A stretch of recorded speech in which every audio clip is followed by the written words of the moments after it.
तीर्थंकर भगवान की दिव्य देशना शादवाद वाणी जयवंत हो। आचार्य भगवान अमृत चंद्र स्वामी उपगुहन अंग का वर्णन करते हुए समझा रहे हैं कि हे जीव, दोष दोष है। दोष कभी भी गुण नहीं हो सकता और जो गुण है वह कभी दोष नहीं हो सकता। दोष देखने की दृष्टि कैसी है हमारी? यदि दोष हमें दिख रहे हैं और दोष देख करके हम आनंद ले रहे हैं तो रौद्र ध्यान हो गया। और यदि दोष देख करके हम खेद मना रहे हैं, उसके कल्याण का भाव चाह रहे हैं, तो धर्म ध्यान हो गया। धर्म ध्यान, रौद्र ध्यान, हिंसानंदी, परिग्रहानंदी, चौर्यानंदी और विषय संरक्षणानंदी, 4 प्रकार के रौद्र ध्यान हो गए और 4 प्रकार के धर्म ध्यान हो गए। आज्ञा विचय, अपाय विचय, विपाक विचय, संस्थान विचय। अब जो विपाक विचय धर्म ध्यान है उसमें क्या होता है? हमने पर जीव को देखा, पर व्यक्ति को देखा, वह व्यक्ति दुखी है। निमेश पंडित जी, वह व्यक्ति दुखी है। उसके दुख को देख करके हमारे ऐसे भाव हुए कि हे भगवान, यह जीव दुखी है, इसने पूर्व में खोटे कर्म किए थे इसलिए दुख भोग रहा है। हे भगवान, इसके भी खोटे कर्मों का क्षय हो और इसके भी अच्छे कर्मों का उदय हो, ऐसी भावना भा रहा है तो वह धर्म ध्यान कर रहा है। और यदि तुमने किसी के खोटे कर्म का उदय देखा और मन में ऐसे भाव आ गए कि अच्छा उदय में आया, समझना मन शुक्लान जी, अच्छा उदय में आया, इसने ऐसे ही किया था, इसके साथ ऐसे ही होना था, ऐसे भाव मन में आ गए, तुमने रौद्र ध्यान कर लिया, नरक त्रियंच गति का बंध हो जाएगा। वस्तु वही थी, उसी को देख करके, दोषी व्यक्ति को देख करके भी सम्यक दृष्टि जीव के दोष रूप भाव नहीं होते, उसके गुण रूप भाव होते हैं कि हे भगवान, इनको भी सद्बुद्धि मिले। समझना, द्रव्य दृष्टि, पर्याय दृष्टि। द्रव्य दृष्टि की अपेक्षा सारे जीव समान है, पर्याय दृष्टि की अपेक्षा सब में भिन्नता है। अब पर्याय जो है, निमेश पंडित जी, पर्याय जो है कैसी है? पर्याय कैसी है? बताओ। पर्याय जो है वह क्षण भंगुर है, एक क्षण में रहती है, दूसरे क्षण में चली जाती है। एक क्षण की पर्याय को यदि तुम पकड़े बैठे हो, अभी मुझे सम्यक दर्शन नहीं हुआ है। जैसे हितेश मुंगानिया, क्या हुआ? एक मुनिराज जंगल में बैठे हुए थे, संदीप गांधी गया। संदीप गांधी ने देखा ये मुनिराज बैठे हैं, उसने नमस्कार नहीं किया, उनकी अवहेलना कर दी। बोले मुनिराज है ही नहीं, ये तो मिथ्या दृष्टि है। अजित लालाबाद। और संदीप गांधी गया कहाँ? भगवान केवली भगवान का संवत्सरण लगा था और वहां जाकर के उसने केवली भगवान से पूछा कि हे भगवान, मैं जब घर से आ रहा था, मैंने जंगल में एक मुनिराज देखे जो पेड़ के नीचे बैठे हुए थे। आप यह बताओ कि वह मुनिराज सम्यक दृष्टि है कि मिथ्या दृष्टि है? समझना समझना। सुदीप भाई देखने का नजरिया देखो वहां कि पूछने के नजरिए दो प्रकार के होते हैं। एक वस्तु ज्ञात करने के लिए पूछा जाता है और एक वस्तु को निंदित करने के लिए पूछा जाता है। क्या समझना हितेश मुंगानिया, तुम्हारी जिससे बुराई है उसकी यदि निंदा चल रही हो, यदि उसकी निंदा चल रही हो, तुम्हें आनंद आएगा कि दुख होगा? आनंद आएगा। और यदि उसके गुणों का वखान चल रहा हो तो समझना। तुम्हारी किसी से लड़ाई है, बुराई है, बोलते नहीं, तुम्हारी मित्रता नहीं है, और यदि कहीं उसकी निंदा चल रही हो, क्या होगा सुदीप भाई? क्या होगा? वहीं जम के बैठ जाएंगे और बोलो। क्या? और बोलो। वहां जम के बैठ जाएंगे, लेकिन उसके गुणों का बखान हो रहा हो तो 1 मिनट भी नहीं बैठ पाएंगे। 1 मिनट भी नहीं बैठ पाएंगे। इसका मतलब है अभी तुम पर्याय दृष्टि में हो, तत्व दृष्टि पर नहीं गए, द्रव्य दृष्टि पर नहीं गए, पर्याय दृष्टि को देख रहे हो। तुम्हारे अंदर में राग देश चल रहा है। ऐसे उस संदीप गांधी ने मुनिराज के भाव सुने कि उस केवली भगवान ने क्या बोला? हे संदीप गांधी, तुम जिन मुनिराज के दर्शन करके आए हो वह मुनिराज मिथ्या दृष्टि है।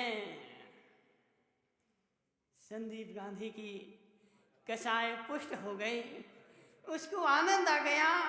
बोले हमने बोला था ना मुनिराज मिथ्या दृष्टि है, हमने बोला था ना इनको नमस्कार नहीं करना, ये मिथ्या दृष्टि है। और उसकी कसाय पुष्ट हो गई। केवली भगवान ने बताया वह मिथ्या दृष्टि है और उनके उतने ही भाव बचे हुए हैं जितने पेड़ में पत्ते हैं। सुनती लाल जी, जितने जिस पेड़ के नीचे वह बैठे हैं उस पेड़ में जितने पत्ते हैं उन मुनिराज के अभी उतने ही भाव बाकी हैं और वह इमली के पेड़ के नीचे बैठे थे।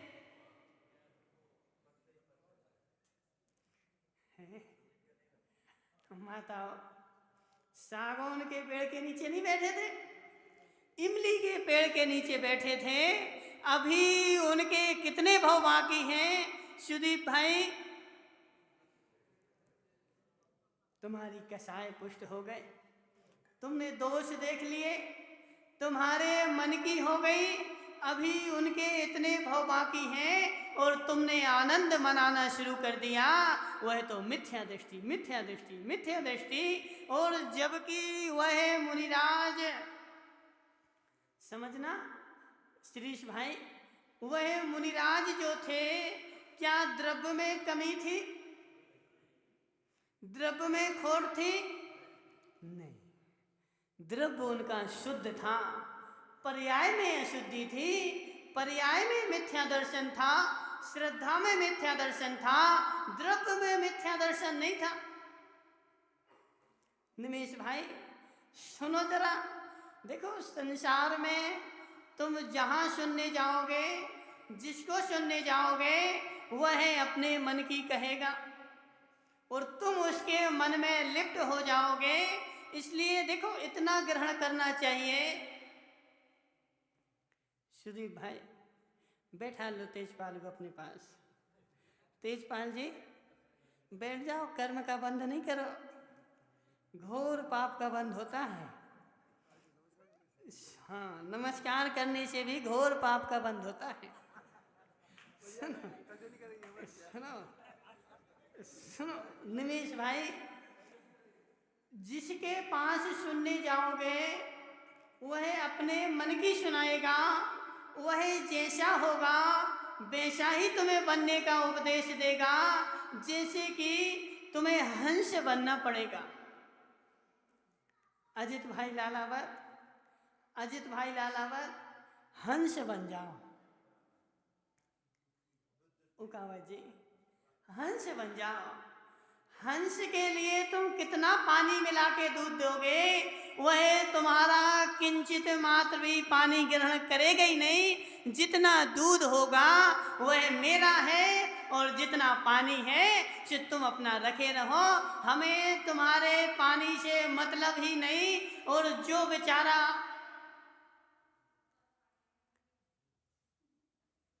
भैंस होगी, निमेश भाई, अकलवड़ी की भैंस है, अकलवड़ी की भैंस बड़ी है, अकल कितनी बेचारी, इतनी सी भैंस, कितनी 6-7 फीट की भैंस, इतनी मोटी भैंस कि निमेश पंडित जी तो खींचेंगे भी। निमेश पंडित जी भैंस को खींच लोगे?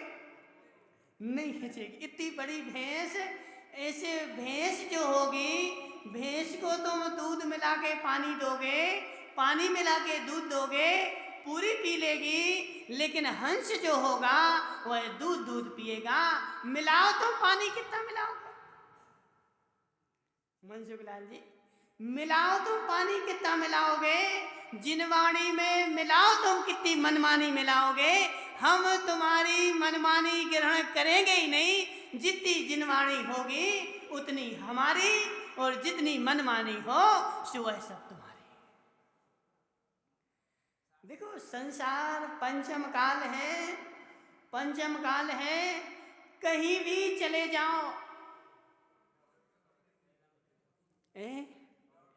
कहीं भी चले जाओ, समझना अंकेश भाई, तुम्हारी ससुराल कहाँ पे है? यहीं पे है। देखो एक 80 साल के मास्टर थे, मास्टर साहब, कितने साल के? 80 साल के। वह मास्टर साहब बोले महाराज जी हमने 45 साल नौकरी की है, कोई करके दिखा दे। कितने साल? 45 साल नौकरी की है, कोई करके दिखा दे। और जब हम शुरू हुए थे, जब हमें मात्र 45 रुपया मिलते थे, 45 रुपए से लेकर के। और सुनो मनसुख लाल जी, उन मार साहब ने कितनी अच्छी बात बताई। बोले महाराज संसार में कोई का विश्वास नहीं करना।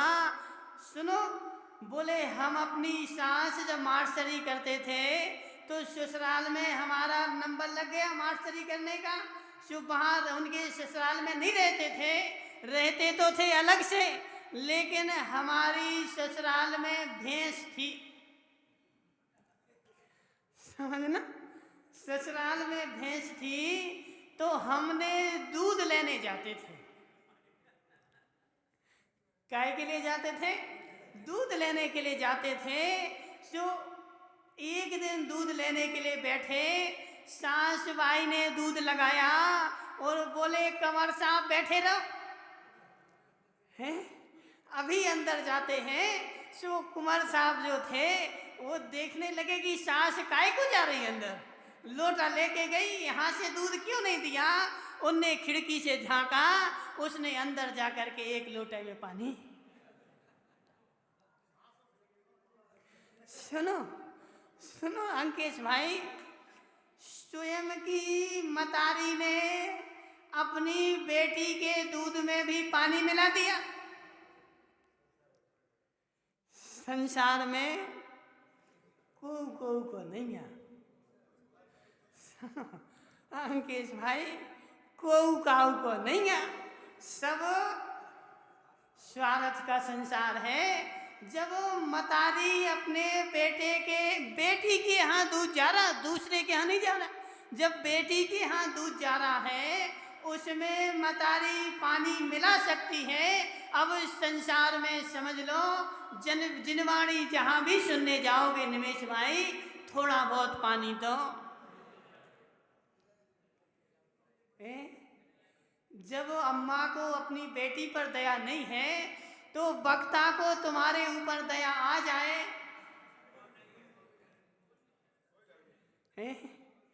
थोड़ा बहुत दूध में पानी मिला ही दे, थोड़ा बहुत पानी मिला दो धर्मेश भाई, कुछ भी पता नहीं चलता कि कितना पानी मिला है। ऐसा जिनवाणी में पानी कहीं भी जाओगे थोड़ा बहुत पानी तो वो अटल सत्य है अंकेश भाई, अटल सत्य है। और पानी मिला करके कौन कहेगा कि हमने पानी मिलाया है? सुनो धर्मेश भाई, जब मतारी ने नहीं कहा कि मैंने पानी मिला दिया तो फिर जिनवाणी में पानी मिला करके वक्ता कहाँ तुमसे कहने वाला कि मैंने पानी मिलाया है? तुम्हें हंस बनना पड़ेगा।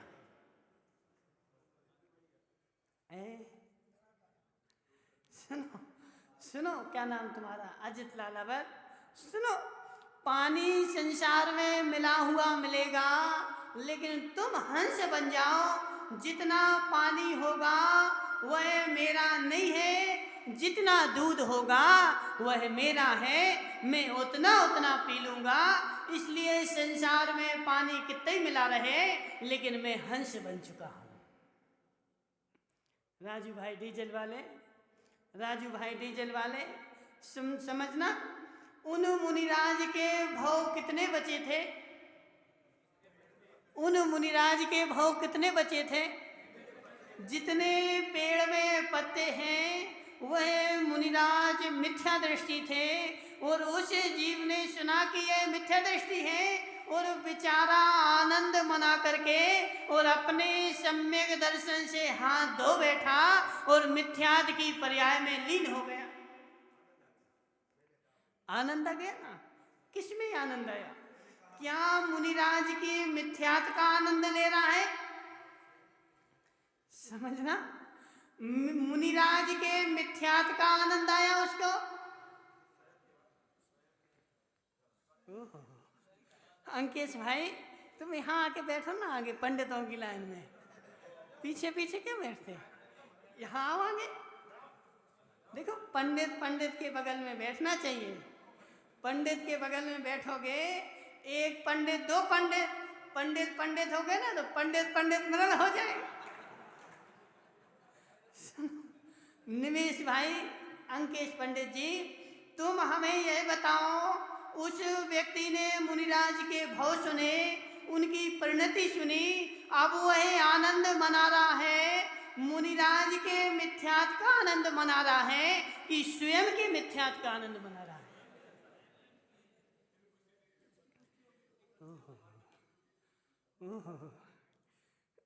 मनसुखलाल जी, सोचो तो जरा, सम्यक दृष्टि जीव को किसी के मिथ्यात का आनंद आता ही नहीं है। सम्यक दृष्टि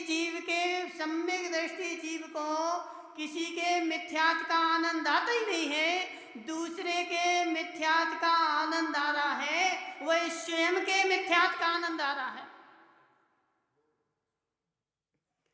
देखो, हसमुख पंडित जी के भाई, क्या नाम उनका है? नीलेश जेवी पंडित जी हैं। वो कहाँ गए? हसमुख पंडित जी। हसमुख पंडित जी, तुम क्यों छिप के बैठे? तुम तो इतने बड़े पंडित हो, संसार में तुम पंचकर्मा करवाने जा रहे हैं। सुनो हसमुख पंडित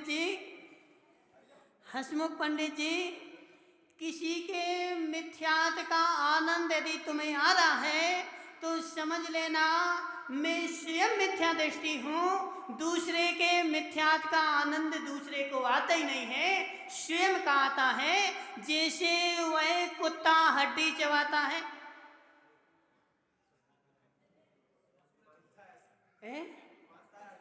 समझना। निमेश भाई, क्या नाम? अंकेश पंडित जी, कुत्ता हड्डी चबाता है, दूसरा कुत्ता आ जाए लेकर के भागता है, दूसरा छीनने लग जाए उससे लड़ाई करता है और किसी को हड्डी देता नहीं है, उस हड्डी को चबा करके आनंद मनाता है। आ हा हा हा, आनंद आ गया बताओ, आनंद आ गया। आज तक ऐसा आनंद आया ही नहीं। आज ऐसी हड्डी मिली है कि ऐसा रस तो किसी भी चमड़े में भी नहीं निकला, किसी भी मांस में नहीं निकला, जबकि हड्डी में आनंद आया क्या?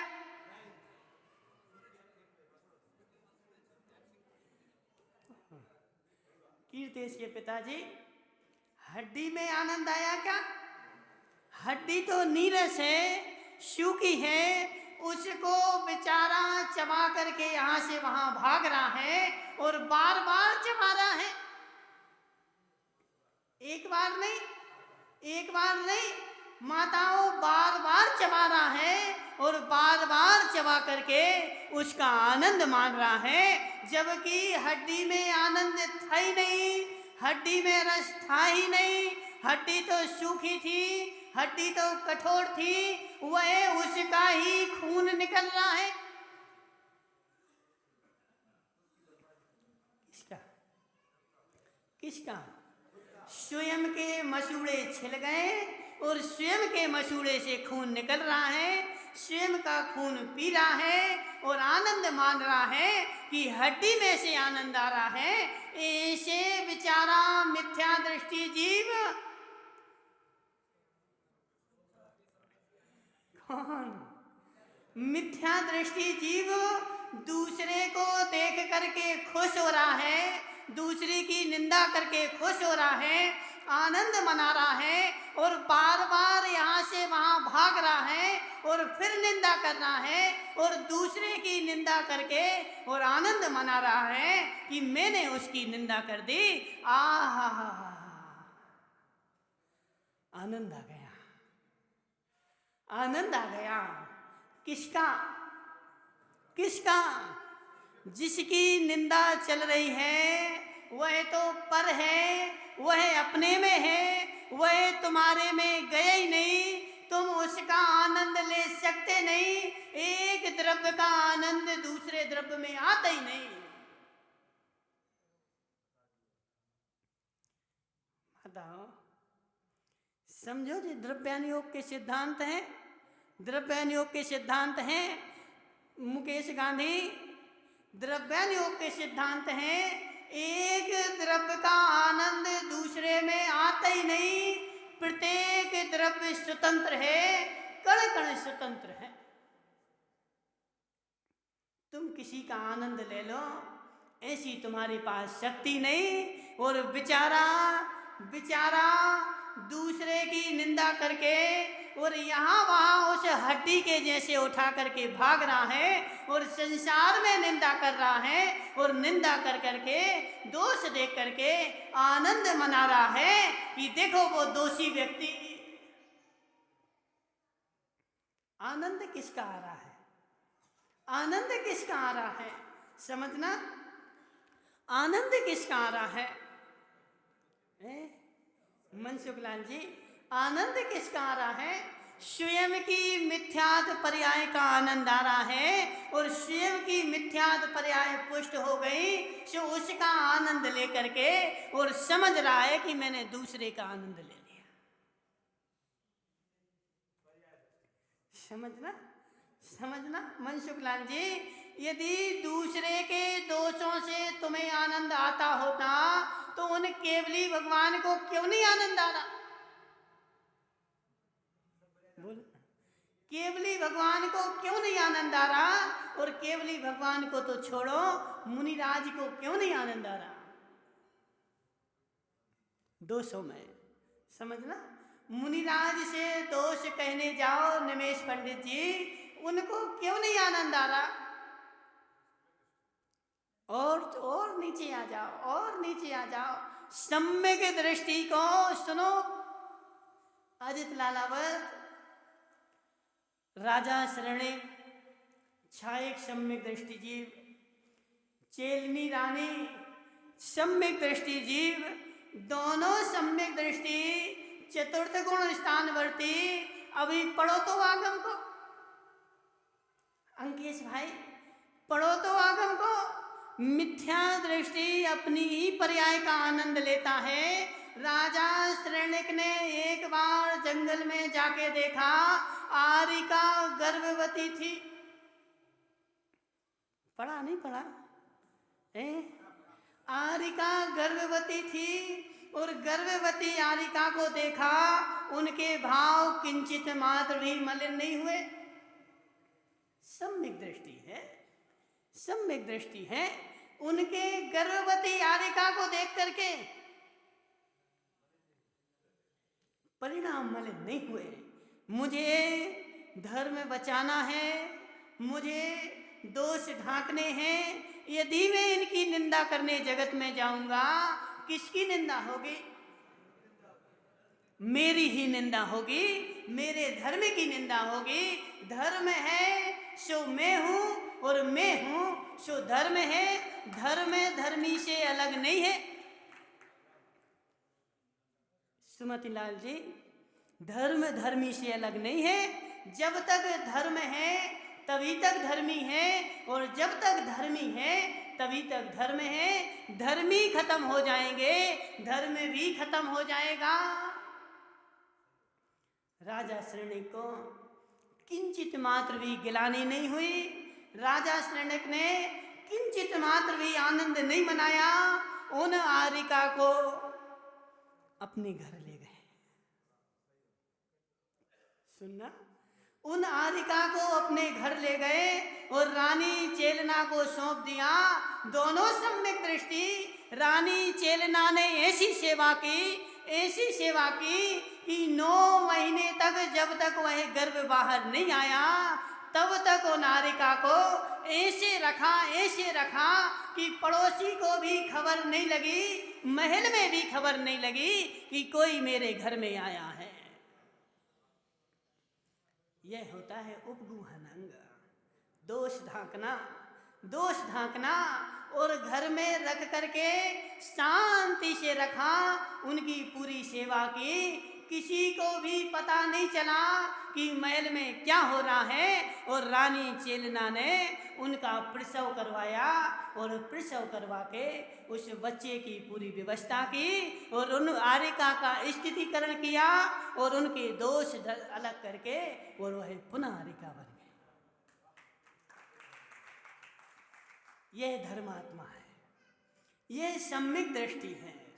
सम्यक दृष्टि दूसरे के दोषों का आनंद मना ही नहीं सकता, क्योंकि मैं किसी धर्मी के आनंद मनाऊंगा तो मेरी ही हंसी होगी और धर्म ही बदनाम होगा। कौन? निमेश भाई, जरा सोचो तो जरा धर्म को। आज अजित भाई, आज धर्म क्यों टूटता जा रहा है? पहले के समय में क्या होता था कि धर्म सारे लोग एक साथ बैठते थे, और एक साथ बैठ कर के वाचना, प्रच्छना, अनुपेक्षा, आमनाय, धर्मोपदेश, 5 प्रकार का स्वाध्याय होता है। और आज अंकेश पंडित जी क्या हुआ? मात्र वाचना हो गई, एक दूसरे से मिल ही नहीं सकता। और जब तक तुम दूसरे के पास जाओगे नहीं, तब तक तुम्हारा धर्म पुष्ट होने वाला नहीं है, तुम्हारा ज्ञान होने वाला नहीं है, तुम्हारा ज्ञान भी कुज्ञान है। अभी पढ़ो 5 प्रकार का स्वाध्याय। वाचना, प्रच्छना। प्रच्छना भी किसकी करना? किस लिए करना? दूसरे को नीचा दिखाने के लिए नहीं। यदि तुमने आगम पढ़ा भी है, समझा भी है, और यदि तुम्हें कोई दूसरा ज्ञानी मिलता है तो उसके साथ बैठ करके प्रश्न करो कि मैंने ऐसा ऐसा पढ़ा है, ऐसा ऐसा समझा है। अब तो क्या होता भानु भाई, तुम्हें थोड़ा सा ज्ञान हो जाए हैं तो आसमान में उड़ोगे, धरती पर पैर ही नहीं रखोगे। मैं ज्ञानी, अब दूसरे के सामने भी जाओगे तो उसकी हंसी करने के उद्देश्य से जाओगे, ज्ञान प्राप्त करने के उद्देश्य से नहीं जाओगे, और वाचना ही वाचना चलती रहेगी। शिरीष भाई अब संसार में क्या हो रहा निमेश भाई, ऐसा नहीं ज्ञानी नहीं हो, ज्ञानी खूब है, खूब ज्ञान है, खूब क्षयोपम है, सब कुछ खूब है, लेकिन कमी क्या हो गई, तुम दूसरे के पास गए नहीं और तुमने अपने ज्ञान को पुष्ट मान लिया, और पुष्ट मान करके इनकी उनकी हंसी करने लगो, तुम्हारा सम्यक दर्शन ही हंस गया। अभी आगम को पढ़ने की बहुत आवश्यकता है सुदीप भाई, आगम को पढ़ने की बहुत आवश्यकता है, और आगम को पढ़ करके समूह में बैठ करके गोष्ठी करने की और आवश्यकता है। हो सकता है मैंने जो पढ़ा था, मैंने जो समझा था, उस समझने में मेरी कहीं कमी रह गई हो अंकेश भाई, और वह कमी तुम्हारी तभी निकलेगी जब तुम ज्ञानी से ज्ञानी मिलेंगे। अब ज्ञानी से ज्ञानी मिलना ही बंद हो गए हैं, ज्ञानी से ज्ञानी मिलना ही बंद हो गए, मात्र मिलेंगे भी तो एक दूसरे के दोष देखने के लिए। अभी तुम्हें सम्यक दर्शन नहीं हुआ है, अभी तुम्हारी मिथ्यात्व की ही पर्याय जागृत है। सम्यक दृष्टि को किसी के दोष दिखते ही नहीं है, और सम्यक दृष्टि को दोष भी दिखते हैं तो दूर करने के लिए, ना कि हंसी करने के लिए। हंसी कर रहे संदीप गांधी, हंसी कर रहे, इसका मतलब है तुमने अपने सम्यक दर्शन की हंसी कर दी और तुम अपने मिथ्यात्व का ही आनंद लूटने में लगे हो। ऐसे उन मुनिराज के कितने भाव बचे? ओकावत जी, महाराज के कितने भाव बचे? जितने पेड़ में पत्ते हैं उतने मुनिराज के भाव बाकी हैं। मनाओ खुशी निमेश भाई, मनाओ खुशी, मनाओगे? फोड़ो फटाके। महाराज मिथ्या दृष्टि, महाराज मिथ्या दृष्टि, इतने भाव उनके बाकी हैं, तुम उनके मिथ्यात की खुशी मना ही नहीं सकते। तुम खुशी भी मनाओगे तो निज के मिथ्यात की मनाओगे, उनके मिथ्यात की खुशी होती नहीं। वह मुनिराज वहीं बैठे बैठे और मरण कर गए, और मरण करके निगोद में चले गए। क्या क्या महेश सेठ निगोद चले गए? हंसो, फिर हंसो ना, नहीं हंसोगे? बोले मैंने बोला था ना, वह मिथ्या दृष्टि है, वह निगोदगामी है, चले गए निगोद में। मैंने अच्छा किया, उनकी हंसी की, उनको वंदना नहीं की।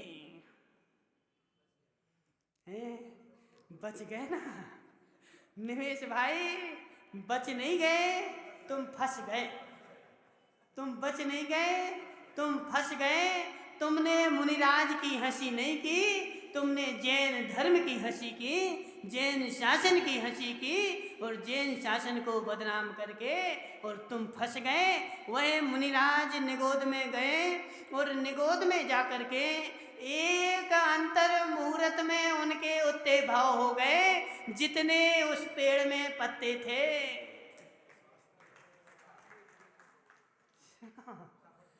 एक श्वास में अर्ध से बार, जन्म्यो मरो भयो दुख भारे। एक अंतर मुहूर्त में उस पेड़ में जितने पत्ते थे वह सारे भाव धारण किए, और वहां से भाव धारण करके और पुनः इस पृथ्वी पर आकर के मनुष्य बन गए और मनुष्य बन करके 8 वर्ष अंतर मुहूर्त में दीक्षा ले ली और 8 वर्ष अंतर मुहूर्त में उनका समोसरण लग गया। और जो व्यक्ति दोष देख रहा था वह बेचारा वहीं बैठा है और वह बेचारा अब संसार में भटक रहा है, उसको अभी भी उस पर्याय का आनंद आ रहा है। समझना अंकेश भाई, उस जीव को अभी भी उस मिथ्यात की पर्याय जो थी, उन मुनिराज की मिथ्यात की पर्याय थी, अभी भी उस मिथ्यात की पर्याय में आनंद ले रहा है, जबकि वह जीव द्रव्य जो था वह समोसरण में बैठा दिव्य देशना दे रहा है। पर्याय दृष्टि नरकेश्वरा, द्रव्य दृष्टि परमेश्वरा। सुनो अंकेश भाई, पर्याय दृष्टि जो है वह शाश्वत नहीं है। पर्याय जो है वह क्षणभंगुर है। एक क्षण से ज्यादा कोई भी पर्याय रहती नहीं। तुम जिसके दोष देख रहे हो, आज भी गांधी जी,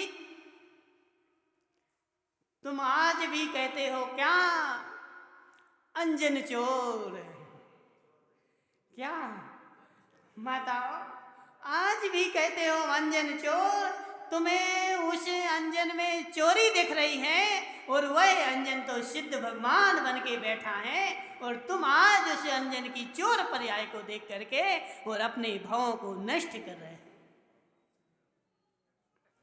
जो अंजन था ना वह प्रसिद्ध चोर था नगर का ऐसा प्रसिद्ध चोर कि उसके ज्यादा बड़ा कोई चोर हो गई नहीं, लेकिन वह चोर जो था वह द्रव्य नहीं था, वह पर्याय थी।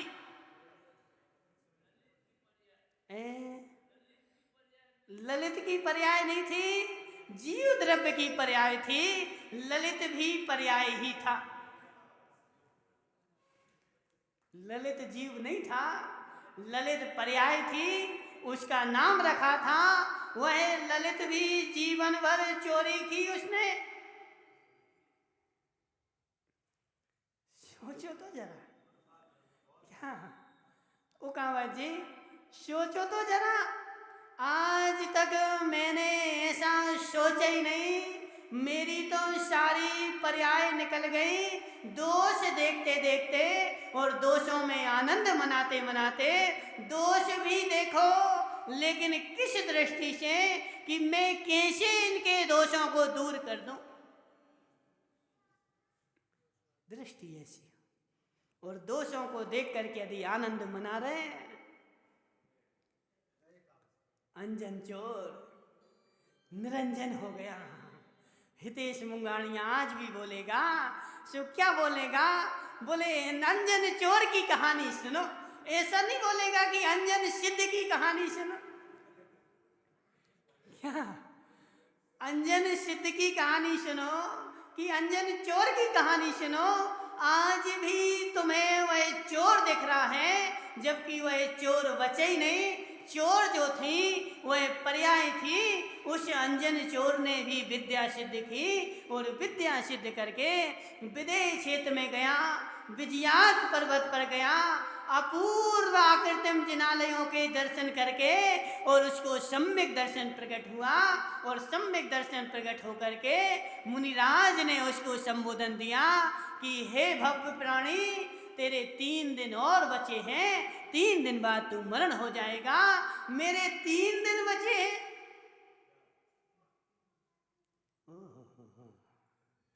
धर्मेश भाई, हमें यदि ऐसा पता चल जाए कि मेरे 3 दिन बचे हैं,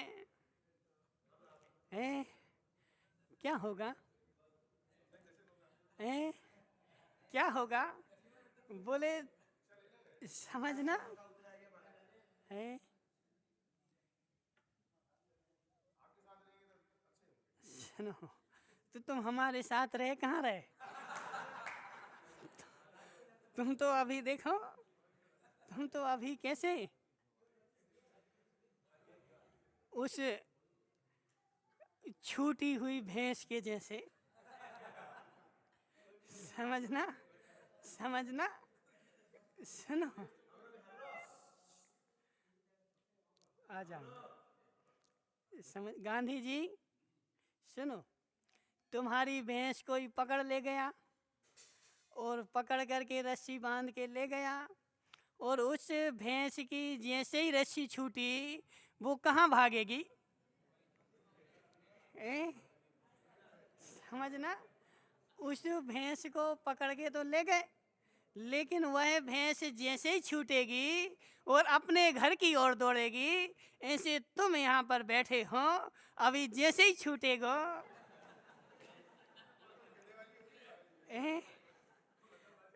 कहाँ भागोगे? कहाँ भागोगे? उसी अपने थान पर बंधने के लिए कि जहाँ देवी के चरणों में संसार भागता है, तो हमारे साथ रह कहाँ रहे? धर्मेश भाई, हमारे साथ रहने के लिए देवी को छोड़ना पड़ेगा। देवी छूटेगी नहीं, गति ऐसी होगी, गति ऐसी होगी कि जिस दिन पता चलेगा कि मेरे 3 दिन बचे हैं, सो बेचारा उस दिन जाकर के कहाँ बैठेगा? सो अहमदाबाद की हॉस्पिटल में, डॉक्टर साहब बचा लो मुझे, बचा लो मुझे। बोले ज्योतिषी ने बोला है 3 दिन बचे हैं, यदि तुम बचा लोगे तुम्हें पूरे जीवन भर की कमाई तुम्हें दे देंगे, मात्र तुम हमें बचा लो।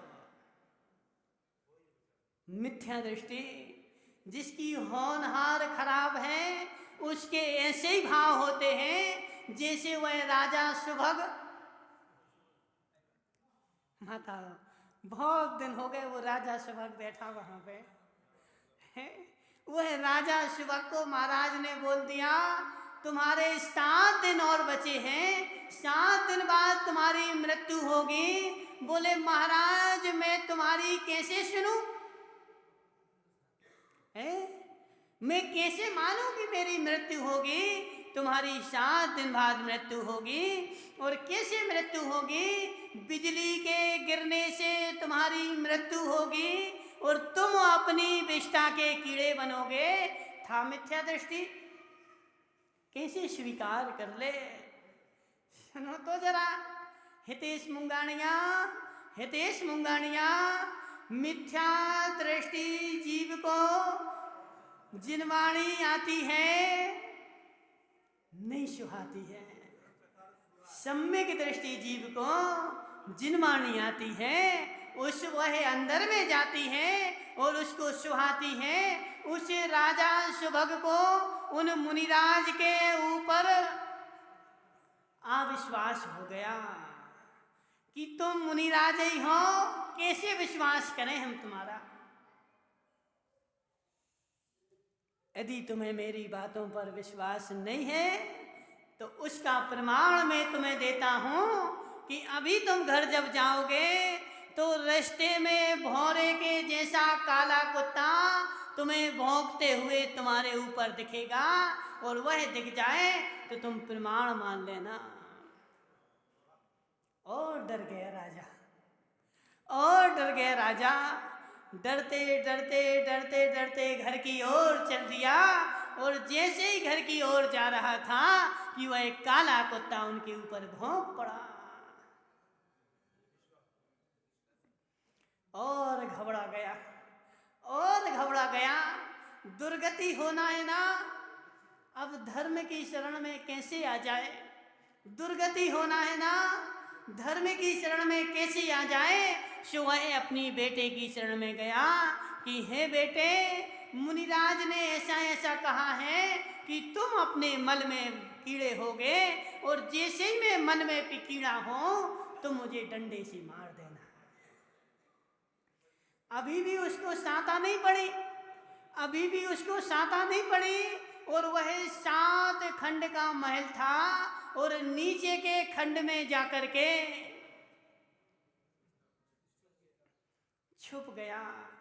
कि जो बिजली गिरती ना पेड़ों पर गिरती है, बड़े बड़े मकानों पर गिरती है, समुद्रों में कम गिरती है, नीचे कम गिरती है, तो मैं नीचे जाके छुप जाता हूँ। और नीचे जाके छुपा और वहीं जैसे 7 दिन हुए और बिजली गिर गई। अब समझो हितेश मुंगानिया, उस अंजन से उस ललित चोर से बोला कि तुम्हारे 3 दिन बचे हैं। उसने वहीं जाकर के दीक्षा ले ली और सुभग राजा से बोला कि 7 दिन बचे हैं, तो उसको बचने के भाव आए। जिसकी जैसी दृष्टि होगी, जिसकी जैसी गति होगी, उसके भाव भी वैसे ही होंगे। देखना, बेचारा सड़ रहा है, गल रहा है, डॉक्टर ने बोल दिया कि अब तुम बचने वाले नहीं हो।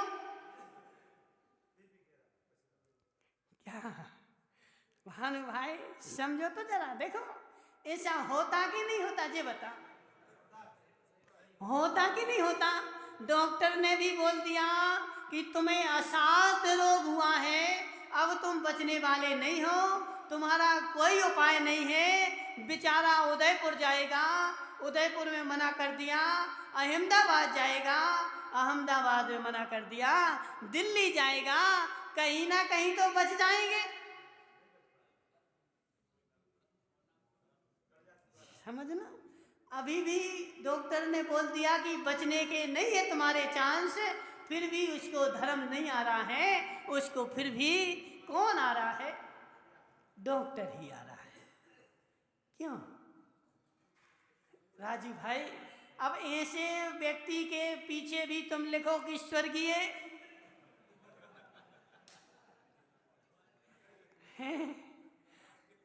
ऐसे व्यक्ति के पीछे भी लिखो कि स्वर्गीय, कम से कम पता चल गया कि अब बचने वाले नहीं हैं। फिर भगवान की याद आ जाए तो अभी भी नहीं आएगी, अभी भी डॉक्टर ही समझ में आएगा।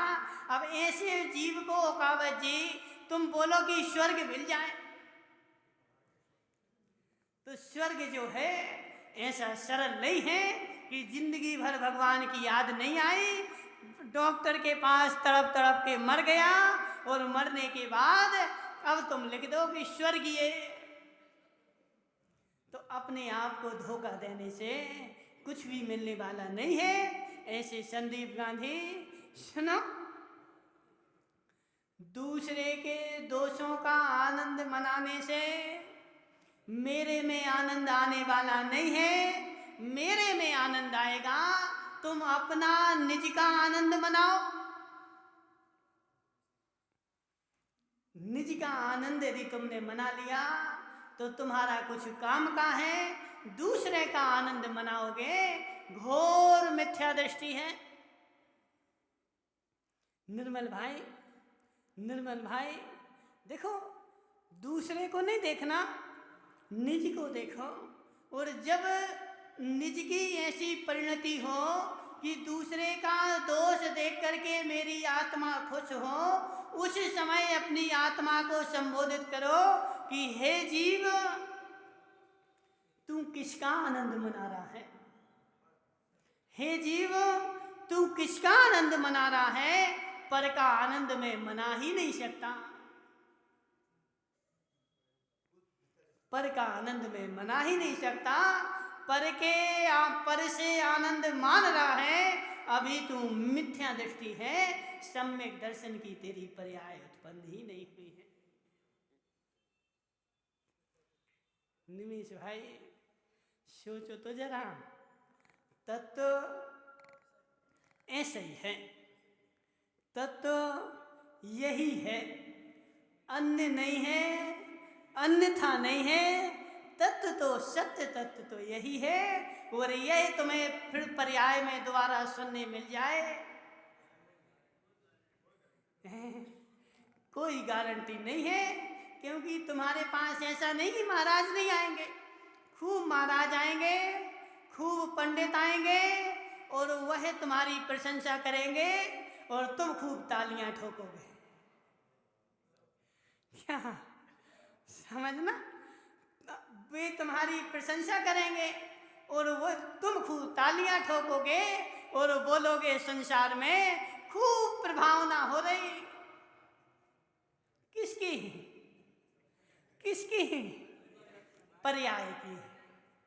किसकी प्रशंसा हो रही? पर्याय की प्रशंसा हो रही। ताली ठोकने की आवश्यकता नहीं है, ताला ठोको। मनसुखलाल जी, तालियां खूब ठोकी, अब ताला ठोको। वह मोह का ताला अनंत काल से जो लगा हुआ है, वह ताला ठोको। वह ताला टूट जाए तो काम बन जाए। अब वह ताला तो टूट नहीं पा रहा, अब तालियां ठोकते रहो, सो तालियां ठोकने वाला बनना पड़ेगा।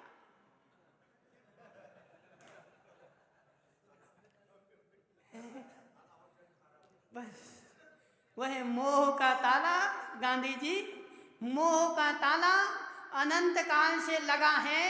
उसके तोड़ने का तो आज तक प्रयास ही नहीं किया, उसको तो आज तक हिलाया ही नहीं, उसको तो आज तक खोल के देखा ही नहीं। और वो जब तक नहीं खुलना है तब तक मैं पर का आनंद लेता रहूँगा, पर में आनंद लेता रहूँगा और पर का आनंद मान करके अपने को सुखी बनाता रहूँगा। और उस कुत्ता जो है ना, श्वान, पदम भाई, उस श्वान को देख करके तो हम हंस लेते हैं। महेश सेठ, इसको अल्पेश को समझा देना, अल्पेश को समझा देना। अल्पेश भाई, उस श्वान जब हड्डी लेकर के भागे, सो तुम उसको तो बोल देते कि बेचारा देखो हड्डी लेकर के भाग रहा है, हड्डी में आनंद मना रहा है। ऐसा हम पर में आनंद मना रहे हैं। देवी को लेकर के भागते हैं, कभी पुत्रों को लेकर के भागते हैं। मेरा सारा आनंद देवी से ही आता है। धर्मेश भाई, सोचो ना जरा, मुझे आनंद देवी से ही आता है। देवी यदि चली जाए तो मेरा सारा आनंद चला जाता है। देवी में आनंद है। निमेश पंडित जी, निर्णय करो ना। देखो, शर्माने की बात नहीं है, हंसने की बात नहीं है, तत्व का निर्णय करने की बात है। मेरी पूरी पर्याय निकल गई और मैं मानता रहा, मेरा आनंद मेरी देवी में है, मेरा आनंद मेरे बच्चों में है। और ऐसा मान करके और मैं मिथ्यात का बंद करता रहा, अनंत संसार का बंद करता रहा। सम्यक दृष्टि के भोग भी निर्जरा के कारण है। सम्यक दृष्टि भोगों को तो नहीं छोड़ा, भोगों को तो नहीं छोड़ा, लेकिन सत्यार्थ दृष्टि बन गई कि देवी में आनंद नहीं है, देवी में तो दुख ही है। देवी में आनंद नहीं है, लेकिन बेचारा अपनी चारित्र गुण की पर्याय को नहीं संभाल पा रहा है, इसलिए देवी के पास जाता है। लेकिन कैसे? शोक मना करके कि मुझे जाना पड़ रहा है। सम्यक दृष्टि और मिथ्या दृष्टि बेचारा, मिथ्या दृष्टि बेचारा हंस हंस करके जाता है, मेरी शादी हो गई।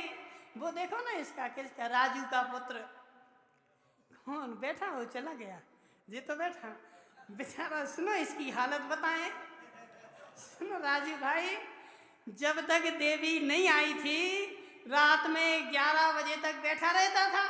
और जिस दिन से देवी आई तो 8 साढ़े 8 बजे आकर के बैठेगा, महाराज नमस्ते।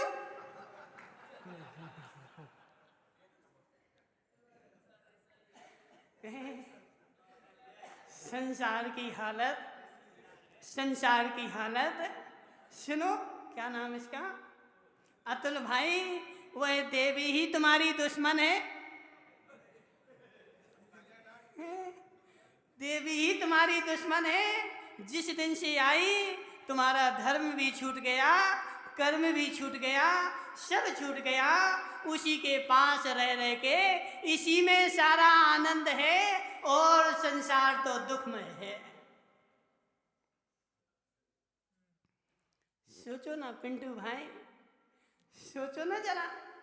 देखो उसकी बात नहीं है, उसके ऊपर नहीं हंसना, अपने अपने से सोचना, क्या मेरी ऐसी हालत नहीं है?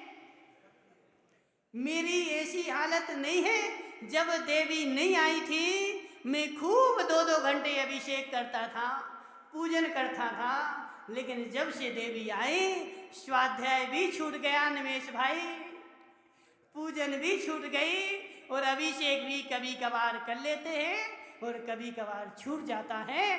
तो वह देवी मेरी मित्र है कि शत्रु है? यहाँ तो बोल दिया, अभी घर जाके बोलना।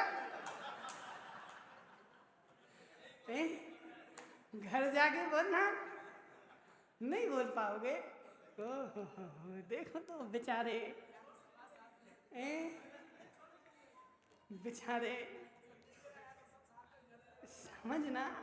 देखो हंसने की आवश्यकता नहीं है, रोने की आवश्यकता है। मेरी स्थिति कितनी खराब हो गई और ऐसी खराब स्थिति करने का जिम्मेदार कौन है?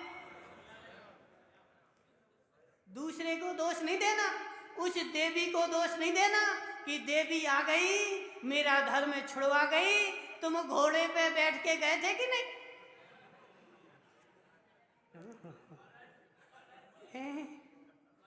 हाँ,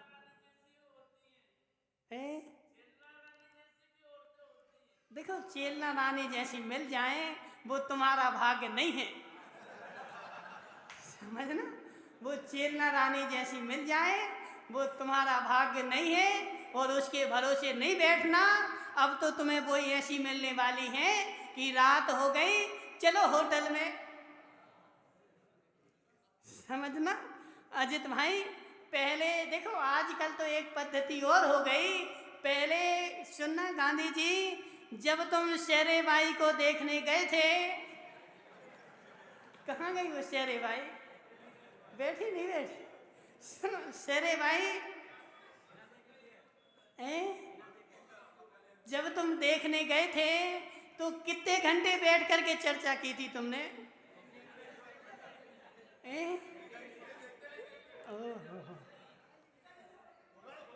बोले चर्चा तो ठीक, पहले हमने देखा ही नहीं था, जो माता पिता देखे आए थे। तो हमने तो जब शादी होने के बाद पहले बार जब देखा जब शादी हो गई थी। महिपाल जी ऐसे ही हुआ था कि नहीं हुआ था? ऐसे ही हुआ था कि नहीं हुआ था? लेकिन अब जमाना बदल गया है। बोले देखना तो ठीक, शादी के पहले ही सब कुछ हो जाता है। जमाना कहाँ जा रहा है? जमाना कहाँ जा रहा है? सब सत्यानाश हो गया। लेकिन निमेश पंडित जी तुम तो ये सोचो,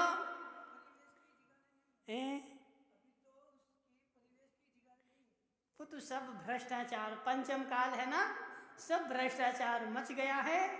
अब मचने में तुम भी सहकारी हो, समझना। तुम भी सहकारी हो। क्यों? क्योंकि तुमने अंकुश नहीं लगाया ना। यदि अंकुश लगाते तो यह कार्यक्रम नहीं हो पाते। तुमने अंकुश नहीं लगाया, तो सारा भ्रष्टाचार। समाज सुधार कमेटी के अध्यक्ष उकावत जी देखो, शादी वही शादी कहलाती है जो माता पिता करवा दें और शादी के पहले देखना नहीं, शादी के पहले मिलना नहीं, शादी के पहले जाना नहीं, शादी के पहले कोई होता नहीं, शादी के बाद ही रिश्ता प्रारंभ होता है। अब जमाना ही ऐसे ही चल बैठा, क्या करें। अब सुनना निमेश पंडित जी, तुम उस देवी को दोष नहीं देना। तुम ही गए थे, अभी उसको दोष दोगे तो वो बोलेगी क्या? बोले तुम्हें चैन नहीं पड़ रही थी तो तुम घोड़े पे बैठ के आए थे। गए थे कि नहीं गए थे? इसलिए निमेश पंडित जी समझो, सोचो, दूसरे के दोष देखने से मेरा कल्याण नहीं होगा। निज के दोष देख लो। मेरे पर्याय में दोषों के पुलंदे बंधे हुए हैं, दोषों की गठाने बनी हुई हैं। मैं दूसरे के दोष देख करके प्रवीण पाठशालिया कहाँ मेरा कल्याण होने वाला है। निज के दोष देखो और निज के दोषों को समन करो। एक भी दोष हो कम हो गया तो मेरा धर्म प्रकट हो गया। सुनो पदम भाई, जितना जितना दोष कम हुआ उतना उतना धर्म प्रकट हुआ। धर्म ना मंदिर में है, धर्म ना मस्जिद में है, धर्म ना बाजार में है, धर्म तो मेरा स्वभाव है। सुनो, धर्म तो मेरा स्वभाव है और त्रिकाले के धर्म मेरे पास हैं। मैं मंदिर में धर्म प्रकट करने के लिए जाता हूँ, प्राप्त करने के लिए नहीं जाता हूँ। जितना जितना दोष कम हो गया उतना उतना स्वभाव प्रकट हुआ और जो स्वभाव है वही मेरा धर्म है। और जितने जितने दोष अधिक होते गए उतना उतना मैं अधर्मात्मा होता गया।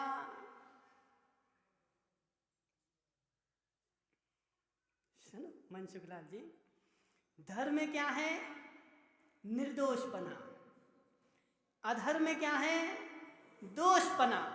जितने जितने दोष मेरे में आ रहे हैं उतना उतना मैं अधर्मात्मा, और जितने जितने दोष दूर हो रहे हैं उतना उतना मैं धर्मात्मा। अब पर वस्तु को प्राप्त करके धर्मात्मा नहीं मानना, अपने निज अंतरात्मा में देखना मेरे कितने दोष कम हुए और कितने दोष मेरे बैठे हुए हैं। जितने दोष कम हो गए उतना मैं धर्मात्मा, और जितने दोष पर बैठे हुए हैं वह मैं अधर्मात्मा। और मंदिर में बैठ करके भी यदि तुमने दूसरे के दोष देखे तो घोर अधर्मात्मा। मंदिर में बैठ करके भी माताओं सुनो, मंदिर में बैठ करके भी अधर्मात्मा। तुम्हें तो ऐसा लगता है, देखो अजित भाई लालावत,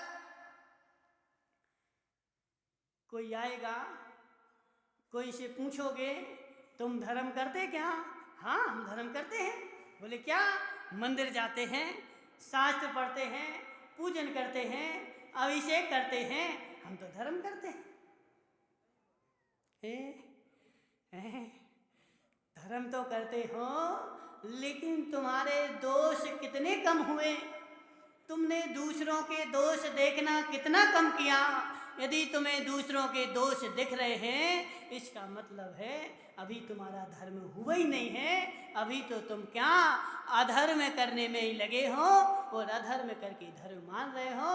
तो अधर्म करने से अंकेश पंडित जी त्रिकाल में मुक्ति नहीं मिलेगी। मुक्ति जब भी मिलेगी तो धर्म करने से मिलेगी, दोषों के दूर होने से मिलेगी। इसलिए अपने दोष दूर करो और दूसरे के दोषों को दूर करने का प्रयास करो। अपने दोष कम करो और दूसरों के दोष ढकने का प्रयास करो, और ढक करके दूर करने का प्रयास करो। यही सच्चा धर्म है। बोले शांतिनाथ भगवान की। बहुत सुंदर महाराज जी ने प्रोफेसर ने कहा, धर्मी से ईर्ष्या नहीं करें।